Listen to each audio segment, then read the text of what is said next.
Sweet potato പുഴുങ്ങാൻ വെച്ചു.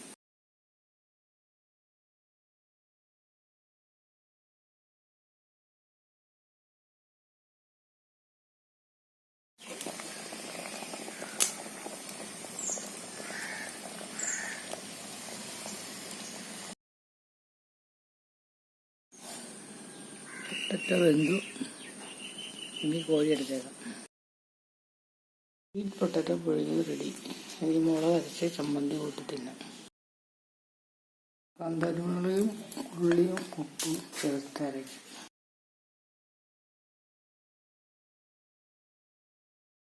രണ്ടു തരം ചമ്മന്തി ഉണ്ടാകാം. മുളകും ഉള്ളി ചമ്മന്തി, പിന്നെ അതിൻ്റെ കൂടെ കുറച്ച് തേങ്ങയും പുളിയും ഇട്ട് ചമ്മന്തി ഉണ്ടാക്കാം.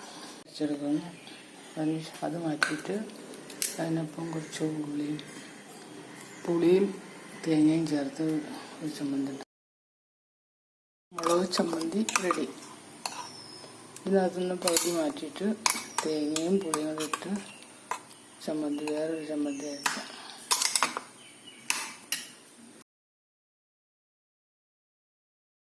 തേങ്ങയും പുളിയും മിക്സിയിൽ അടിച്ചെടുക്കണം. മുളക് അരച്ചതിനോടൊപ്പം ഇത് മുളക് ചമ്മന്തി സ്വീറ്റ് പൊട്ടറ്റോയ്ക്ക് കൂട്ടാം. ഇത് ചോറിനും കൂട്ടാം. തേങ്ങാപ്പുളി ചേർത്ത ചമ്മന്തി, മുളക് ഉള്ളി ഉപ്പ് ചമ്മന്തി. ഇതിലേക്ക് വേണമെങ്കിൽ കുറച്ച് എണ്ണയും വിനാഗിരിയോ തൈര് ഒഴിക്കാം. അതിലേക്ക് നാരങ്ങാനീര് ഒഴിക്കാം. മുളക് ചമ്മന്തിയിലേക്ക് കുറച്ച് വെളിച്ചെണ്ണ ഒഴിക്കുക. Coconut oil.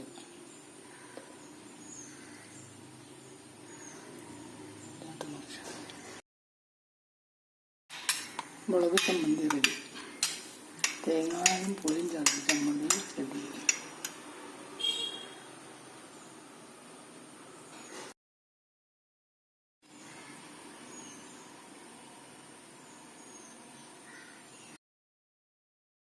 പൊട്ടറ്റോ പുഴുങ്ങി തൊലിയൊക്കെ പൊളിച്ച് വെച്ചു. ഇനി മുളക് ചമ്മന്തി കൂട്ടി കഴിക്കാം.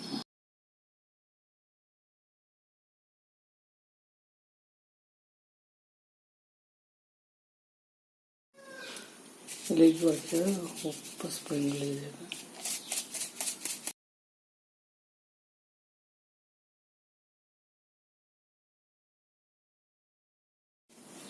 ഇതിലേക്ക് ഉപ്പിട്ടു.